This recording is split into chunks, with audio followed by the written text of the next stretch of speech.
Hi YouTube, it's Misty. Sorry I've been kind of MIA for the past few months. Last time I was on here, it was February, late February, I think. And today is May 28th, 2013. When we last spoke, I was preparing for surgery that was supposed to be done on February 26th, and it was canceled the day before. Insurance glitch, got a phone call, my world crumbled. I literally had a tantrum, not on the phone to the surgeon's office, but by myself in my kitchen. I was mad for about 2 hours and then realized I had to pick up the pieces of this, figure out a way to move forward. We were in the process of preparing to move to North Carolina at that time, and my husband was already out here in North Carolina. We're here now. And so I just got in contact with the surgeon's office that my Missouri surgeon had put me in touch with and started going through the process again. So I've been through the process twice now. I did not have to go through another 4-month pre-surgical prep program, but I did go through 2 months worth of stuff here because they wanted everything to be done with their people. So I had another psych eval, had more dietitian clearances, and in educational meetings, endoscopy, had a EKG, more labs, things like that. Things ended up working out, and I am today 1 week post-op. I had my surgery, the vertical sleeve gastrectomy, on May 21st, 2013, and I'm feeling pretty good today. It's been a journey, definitely a journey. Before I get into too much, I know you guys want to know the numbers, and so let me pull those up. I have 2 apps that I track things on my iPad. I use MyFitnessPal because, then you got a little support. People don't really know why I'm losing weight. I tell them I support starvation diets, haha, because that's pretty much what I'm on right now, on liquids. But I have lost 17.8 pounds in a week and a half. I did not have to go on a clear liquids diet before surgery. I just had to go on a high protein, low fat diet. So my surgery was last Tuesday, and I started on Thursday. I didn't even have to do it a full week. I went to the surgery prep class on Wednesday, and so started my diet on Thursday because I had to have a final supper, And I lost 6.6 pounds that week. And so my starting weight, and in MyFitnessPal, I'm tracking from that Thursday on. There's another app I use called quicklog.me, and on that one I'm just doing surgery only. So I've only got 1 week in here, but this is an awesome app. Can you see it? Okay. Sorry for the glares, but what it does is it tracks your weight on a graph, and it also keeps track of your body mass index and shows your weight progression, your goal, things like that. So this, to me, is more of my weight and BMI. MyFitnessPal is more for support and food tracking once I can eat again. So on surgery day of surgery, I weighed 269.8 and had a BMI of 42.3.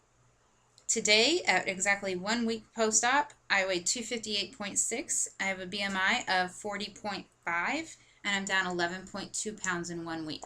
Like I said, 17.8 overall and 11.2 in 1 week.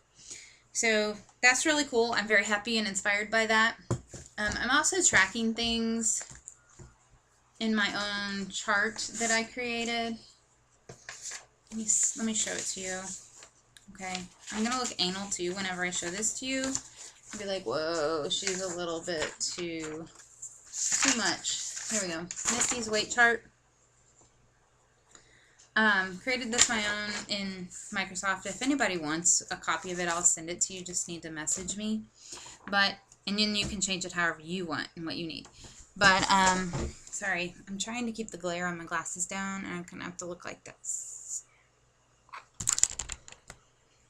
Okay, so a week ago, I'm 5'21". My waist was 49.5. My hips were 54 1/4. My thighs were 30.5, just my right thigh. I got some thunder thighs, let me tell you. My chest was 48 1/4. Excuse me. My pants were 22. My shirt was 2X. My bra was 40 double D. My underwear was 910. So every 4 weeks, I'm going to do measurements so you can see. And then I've got the chart made out for the next year. And then on the last page of my chart, I have my goals. So 1 year, and those are my goals for the year. So, and I did like benchmark goals. And so the ultimate goals aren't the only ones on here. I've got goals such as wear size 16 and weigh 199. I don't get to Wonderland, you know, that's going to be a first big goal. And then I've got like weigh 170. That's my ultimate weight goal. Wear size 12, 14 pants. I think that's what I'll be at a 170, but that's where I was when I got back from Iraq. And so that's like a kind of a milestone goal too. And then be able to breathe easier when tying my shoes, because that sucks. Get on my horse without straining, grunting, or using the mounting block. My horse grunts and I grunt when I get on her. I had to leave her back in Missouri with my parents, but she's still my baby. And it's never good when the horse grunts and you grunt just to get in the saddle. So feel healthier, eat healthier, look healthier. I want to get pregnant. That's the main driving force behind this. Is I was refused services. For those who haven't seen my other videos, I was refused fertility services by the top fertility doctor in Missouri because I needed to lose weight. He said I did not have a welcoming environment and I would lose a baby just as quickly as I would get pregnant if I could get pregnant. It was going to be hard, and we were having a hard time. And then I want to be able to wear my wedding ring again. Aww, it needs to be on there. It's gorgeous. I want to wear it. And I refused to get it resized because I kept saying, no, I'm going to get smaller again. I'm going to get smaller again. I'm going to get smaller again. So anyway, those are my goals. Just another chart to show you that I did not create. I am not that overzealous of a chart maker. There is a bariatric surgery intake helper, and this is from my surgeon's office, and it tracks my fluid intake for the day and my protein. They give this to me in the hospital. I had to track in the hospital and report to them, and then they sent me home with a copy, and I made copies to use. This is awesome because when you're in recovery and you kind of go into the couch zone, you don't necessarily keep track of all of this, and you need to be reaching certain goals on fluids and protein. And so it's kind of awesome to have this and go, hey, honey, what time is it? And he'll go, 4:30. And I'll go, look at my chart. I haven't had protein yet. You know, and I'll get up and get me protein, or he will. He'll say chocolate or vanilla, strawberry or dark chocolate, you know. And so this has worked out really well. I stayed in the hospital 2 days. I came home on Thursday. So on my first full day home on Friday, I had 49 fluid ounces of hydrating fluids, and then 12.4 grams or 12.5 grams of protein. My goal is 40 to 60. So see, I'm not even close. I'm like a little more than a fourth. Yesterday on Memorial Day, I had 104 fluid ounces, which is awesome. My goal is 64, so I exceeded that. And they said it's okay to exceed that, especially during recovery. Don't overload your stomach, though. And then my protein was 25.6 grams, so I'm getting closer to that 40. And that was just from Friday to Monday, you know.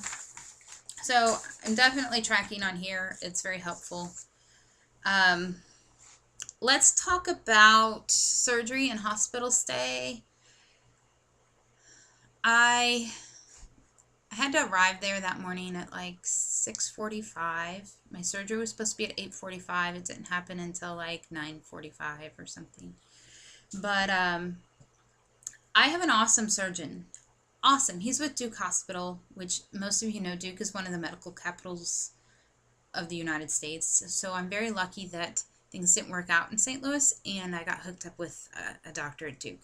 I have to drive a little bit of ways for him to get to him, but he's totally worth it.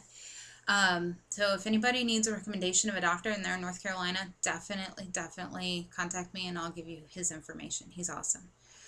But this was my first major surgery. The only thing I've ever had done is my tonsillectomy, and so I was a little you know, trying to be tough girl, but a little anxiety, especially after they wheeled me back away from my husband and pastor. And thank God they don't make you stay back there too long before they give you an injection of the calming drug. Then once it's time to go back to the operating room, they take you back there. They give you some more relaxing type stuff and talk to you and get you to do a few things. They strap you to boards and stuff. And then they do this really cool thing. My favorite part of the whole thing. They push a button and you all of a sudden are on a hovercraft. I mean, it just like blows up around you and you're like, yay! And they just seriously hovercraft you over to the operating table. And then they push a button and it deflates. And that's all I remember. Surgery lasted like hour and a half, and which is average. Average is hour and a half to 2 hours for the sleeve. I was in recovery for 6 hours though. So I found out that one of the medicines that I'm allergic to, which is Robenal Forte, is one of the medicines that they give you to help reverse your anesthesia. It's part of that. And so they gave me a little bit, but they couldn't give me a full dose. And so I had to wait for the anesthesia to wear off, and that meant 6 hours in the recovery room. Pain was big. Nausea wouldn't go away. Thank God we had awesome nurses. They tended to it. I'd wake up and they'd come check on me, and they'd ask my pain, and I'd say I'm in pain, and they'd give me some morphine and stuff, and some Zofran and stuff. The nausea wouldn't go away. I slept most of those 6 hours, but the nausea wouldn't go away, and so they even put on some gauze, some peppermint oil, and stuck it in a little tray, like it was your throw-up tray, but stuck it in there and set it on my chest, and I could smell it, and that helped a little bit. They let my husband come see me for 3 or 4 times because it's not normal to be in recovery for 6 hours. Normal recovery is like an hour and a half to 2 hours. So they let him come see me a few times, and then finally got up to my room. Got up to my room, and I still just wanted to sleep. I was in pain, gave me more medicine. They put me on a morphine drip. I pushed the heck out of that button every 8 minutes like they told me I could. And every 4 hours they gave me nausea medicine, and if at 3 hours I said I was nauseous, they would give me something. I think they gave me the same stuff, just gave it to me earlier. So it was all manageable, but I had to stay on it. So my recommendation to any of you who are going to have this surgery or are considering it and haven't had it yet, do not be a pain hero. Don't try and be a hero. Don't try and be some cowboy out there showing off. Stay ahead of your pain. Stay ahead of your nausea. Let your body rest. Be kind to your body. You need that stuff so that your body can rest and recover so that you can get better. I wouldn't recommend those people that were like, I'm not going to take medicine the second day. Okay, you have fun with that. Yeah. Catheter came out the second day. I stayed in the hospital 2 nights. Had to walk. Normal walking is within 4 hours of waking up from surgery. I obviously was still in recovery. I didn't walk until like 9 o'clock that night. And it was like white knuckle grips, both hands on the IV pole, walking down the hallway. But I tell you what, over time you get better, and they pump gas into your stomach to check it for leaks, and while you're asleep on the table still. That gas, they don't suck that gas back out. It has to work its way out. So walking's your best friend. Hospital stay went bad, but my pain and nausea wasn't under control like it needed to be, and I was having some freezing spells where my body was trying to freeze on me, and so we stayed an extra night, so 2 nights total. Came home Thursday. My husband's been a rock star through all this. He slept in the hospital chair for 2 nights, and he's just been there for me. He's just been awesome. You definitely need to use somebody getting up and down out of things, to include the toilet, the couch, even shifting in bed. You may need someone to help you. Do not let them shift you. The nurse made this very clear to me. It is best that you shift yourself and use them as a stabilizer. So getting up and off of the toilet or the bed, my husband would stand there with his arms, and I would grab onto him. He didn't move. I moved myself, and that was good because I could go whatever speed I needed to or shift whatever way I needed to, and and to deal with the pain and discomfort. So big recommendation there. I wouldn't have done that different. I have 5 incisions. They're healing nicely. They use what I call cement. I don't have stitches. I have glue. And so let me show you. Back up. Sorry, you can tell we're still unpacking or not. Okay, here, I don't have a bra on, I'm sorry, and you get to see my polka dotted pajama pants. But here's my body shot 1 week after surgery. So, incision. I won't show you, and I've got paint on my shirt. This is my painting shirt. This away. Sorry. Okay, here we go. There's one. There's one over here. Where'd he go? Oh, right here. 2. This is my really big one. 3. That's where they must have done the most work. And that's the one that gives me pain sometimes if I move too fast or bring my leg up too fast. 4, 5. Now, if you'll notice, I have some rashes and bruising. You can see some bruising. See bruising? Yes, sorry. See the misty love. I have rashes. You can tell it's from tape and stuff. They taped me all up during surgery, I guess, and my skin didn't like whatever that adhesive was made out of or whatever. So I'm dealing with that too. It's not too bad. So yeah, 5 incisions, not too bad. Like I said, the big one is the one that I can feel the most if I move too fast or too much. What am I drinking? I am on clear liquids for 2 weeks. So I've got 1 week down. Next week, Tuesday, I think it is Tuesday the 5th, I go back to the surgeon's office for my surgeon follow-up and for my diet progression class. And from there, I'll be able to move on to soft foods. I'm excited about that. Things I'm drinking and eating. Water, water, water. Sonic ice chips. They're awesome. Don't forget to track that as fluid. But remember that you can't, 4 ounces of ice chips is not 4 ounces of fluid. I'm giving myself about half-seas on that. Gatorade G2. There's like 30 calories total for a 12-ounce bottle. They said I could have that. It's got sweetener. And it's really a nice little change. No artificial colors or flavors in it. And you can buy like a case, like a 24-pack or whatever from Walmart. And it's just a few bucks. And it's a nice change. They're really yummy. And protein drinks. Oh, juice. I'm drinking diluted juice. Diluted apple and grape and whatever else they were giving me in the hospital. You can't have any citrusy pulpy juice. But they diluted 50-50 and it was too sweet in the hospital. And my taste buds changed so quickly from surgery, like instantaneously. And so I got crayon apple and I got crayon grape because they're kind of bitter. And I can do those diluted and they're still almost a little sweet for me. This morning I had juice, 4 ounces. I do about 4 ounces a day, 4 to 8 ounces of diluted juice. And I had it this morning, kind of first thing, and I got dumping syndrome already. So that's more of an afternoon treat for me now. I do, like I said, lots of water, smart water. It's good stuff. The Sonic water chips, the ice chips melted. And then I do my protein. In the hospital, they gave me some Ensure and some Glucerna. I didn't like either of them because they were too sweet. I could not handle it. It was way too sweet. So I drank literally 1 ounce, maybe 2 ounces of protein in the hospital, and that was it for 2 days. I did not like it at all. It was too sweet. I told them that. They said, okay, take things at your own pace. When I was in Missouri, went through this whole pre-surgical prep program. They didn't condone those two. Ensure and Glucerna. They said those were special diet they were to be used for special diet issues, and that wasn't my issue. My issue was weight loss, and so I needed low carb, high protein, low sugar, low calorie, you know. So the best one I have found, and I've tasted quite a few, is the EAS Carb Advantage, like the edge of your table, edge.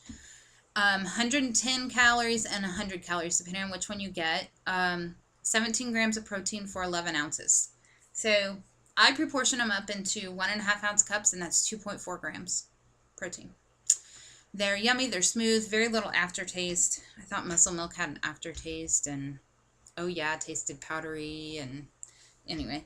So I do those. They're like little milkshakes. They're good, and they're not hardly. There's so little sugar in them. It's unbelievable.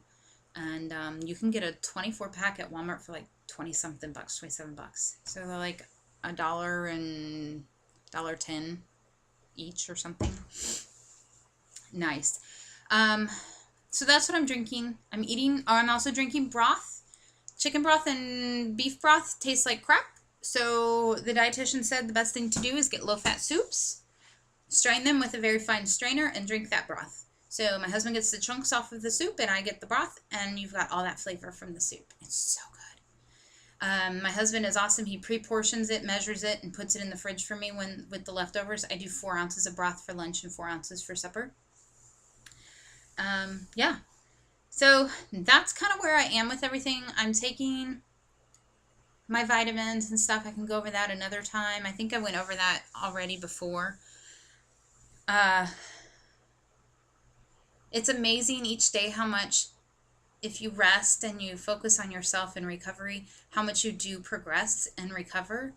And I just say thank God for morphine in the hospital, oxycodone now, and promethazine. I'm weaning off of those medicines. I don't know if I said that already.